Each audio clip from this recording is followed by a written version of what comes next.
কাঁচা আমের এই চাটনিটা আপনি একবার বানালে বারবার বানাতে ইচ্ছা করবে। এই চাটনিটা ঘরে থাকলে আপনি পোলাও, বিরিয়ানি, খিচুড়ি, তারপরে যে কোনো স্ন্যাক্স আইটেমের সাথে পরিবেশন করতে পারবেন।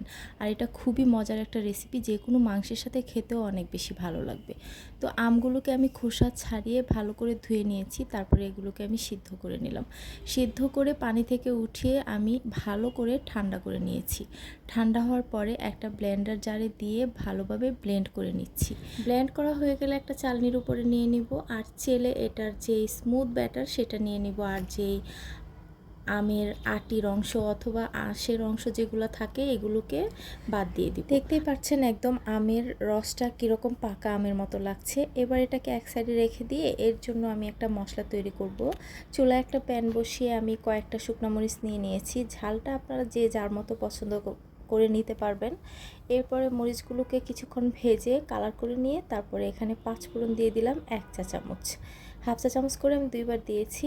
তারপরে এটাকে হালকা করে ভেজে নিব যাতে ভালো মতো মচমচে হয়ে যায়। আর এটাকে আমি গুঁড়া করে নিব, আধা ভাঙা করে নিব, এত বেশি গুঁড়া করতে হবে না।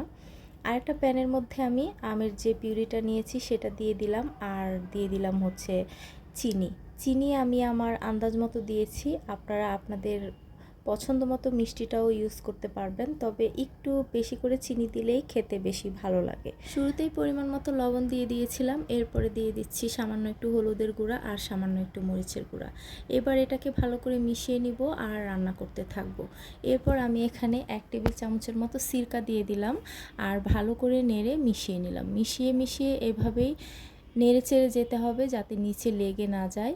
চুলার আঁচটা মিডিয়ামে রেখেই রান্নাটা করতে হবে। আর দেখতে পাচ্ছেন কীরকমভাবে ছিটে ছিটে পড়ছে, আমার গায়ে যাতে না পড়ে সেজন্য আমি ঢাকনা এভাবে ফাঁক করে দিয়ে রাখলাম। এতে করে রিস্ক থাকে না যে হাতের উপর বা গায়ের উপর এসে পড়বে। এই আমের রসটাতে কোনো রকম পানি নেই, যার কারণে শুরুতে এরকম ছিটকে ছিটকে আসছে।